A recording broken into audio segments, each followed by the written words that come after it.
Imagine you're 16 years old. It's Friday night, you've finished all of your homework, and your friends are wanting to hang out.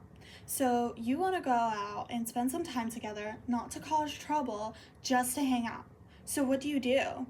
Go to the mall, but you have no money to spend. Go to the coffee shop, but you have to be consistently buying drinks to stay there, or you'll get kicked out. You could go to the park, but do you really want to deal with kids and the parents giving you dirty looks because they think that you're just there to cause trouble? So what do you do instead? Just give up and scroll on your phone all night while older generations complain about how lazy teenagers are and how they don't do anything but scroll on their phones?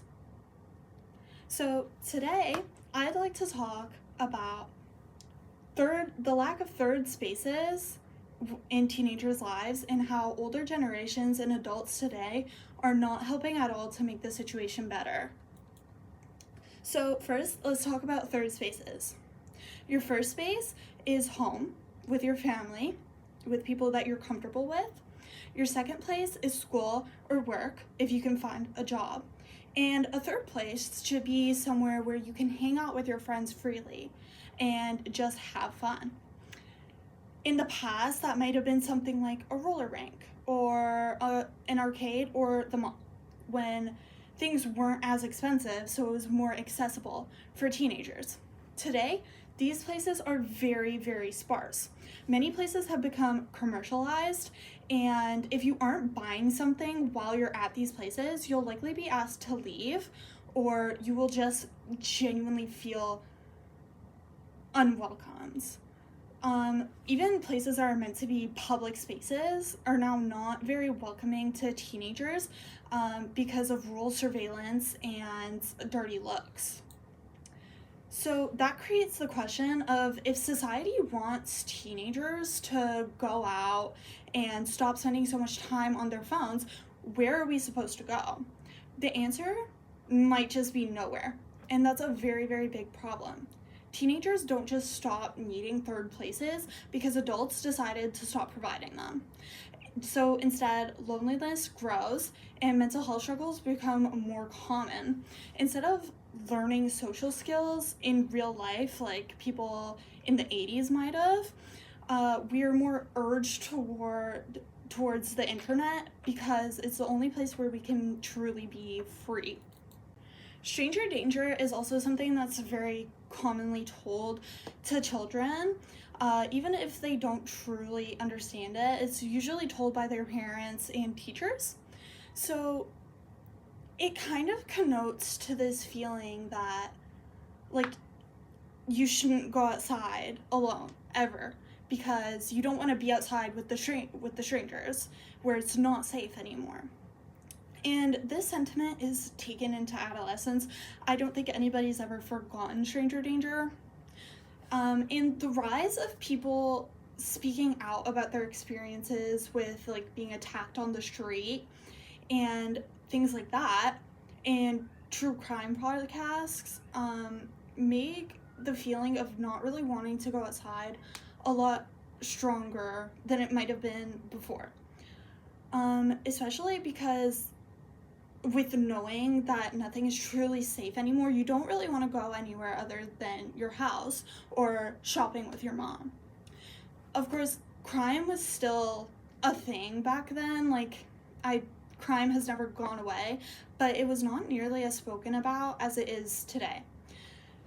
Today, there are constant reports of people being murdered and kidnapped and a multitude of other crimes that happen to people that turn away even the thought of wanting to go outside as teenagers, even in groups, because bad things can still happen.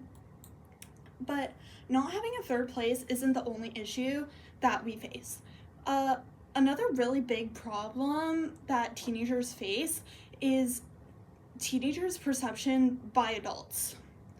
Lazy, disrespectful, loud, but that's only like a handful of teenagers. Older generations will see a TikTok or a Facebook post of really bad teenagers, like graffitiing on walls, and they'll think that all teenagers do that, and they'll just run with that stereotype and put it on every one of us, which is not fair. Many adults that I know personally have told me that, like, when they see a teenager being loud, they think that they're just being disruptive and that it's annoying. But when an adult is doing the exact same thing, they're just having fun. And many teenagers can relate to the feeling of walking into a store and being watched or being followed by an employee because they truly think that these people are stealing, because a lot of teenagers do. So being viewed as a problem to society makes life a lot harder for teenagers just in general. We're constantly being told to get off our phones and go outside, but if we're not welcome in public spaces, that becomes a lot harder for us. So what are teenagers supposed to do? The answer is not complicated. Communities should push forward to create more spaces for teenagers instead of just letting this go by and just berating teenagers about them not going outside. It shouldn't be places that, like, you have to spend a ton of money, just places that teenagers can go with their friends and just have fun. Spaces where teenagers are allowed to speak freely without being looked at by parents and their children because they said something that a parent wouldn't want their children to hear. Or we can open more teen inclusive spaces, like stores that don't cost nearly as much but still cater to teenagers' wants. Or we could open a coffee shop that's more accessible for people who are working student wage jobs. So places that coffee isn't $12 a cup. So that teenagers can just have more fun and they'll be more likely to go outside without worrying about all these other things, about not being safe, about not getting dirty looks. Thank you.